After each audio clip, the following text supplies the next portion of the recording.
It's so disingenuous. It is so disgusting to sit and watch these videos because of what they did to our southern border. Here, check this out.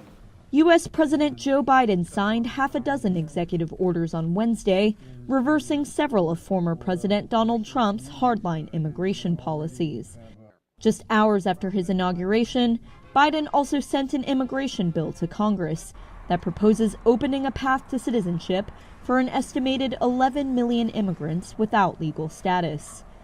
The executive actions include immediate lifting of a travel ban on 13 mostly Muslim and African countries and halting construction of the U.S.-Mexico border wall.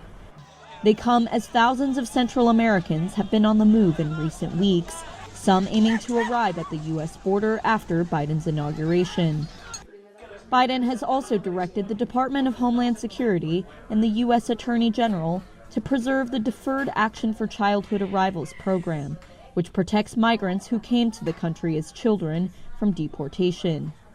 Biden also issued a memo calling for a 100-day pause on some deportations.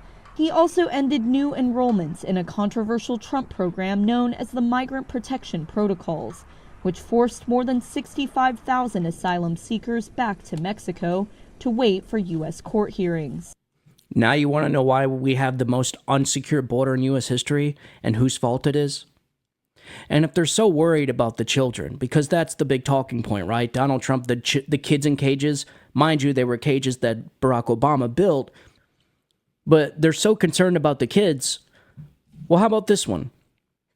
What if I told you that the Biden-Harris administration has lost over 300,000 migrant children since the start of this administration?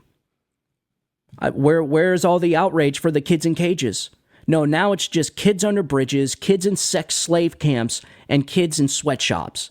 You testified a moment ago to Senator Butler that every child gets a Know Your Rights presentation. Is that correct? That is correct. Is that before or after you release them to labor traffickers? Senator, every child that comes into our care gets a Know Your Rights presentation as well as... Have you read these New York Times reports, these stories, the series of stories the New York Times has done on the children who are in your care? Have you read them? Yes, I have.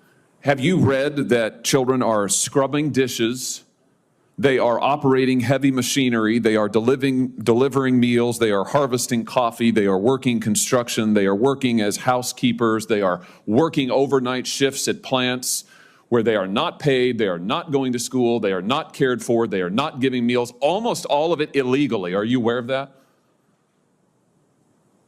That's a yes or no. Yes. I wonder if those kids would have been better off in the cages. What do you think? It's so disgusting, man, what these people have done. And what pisses me off the most is how deceitful they are, how dishonest they are about it, how they sit there and blame Donald Trump for all this when these people have lost 320,000 migrant children.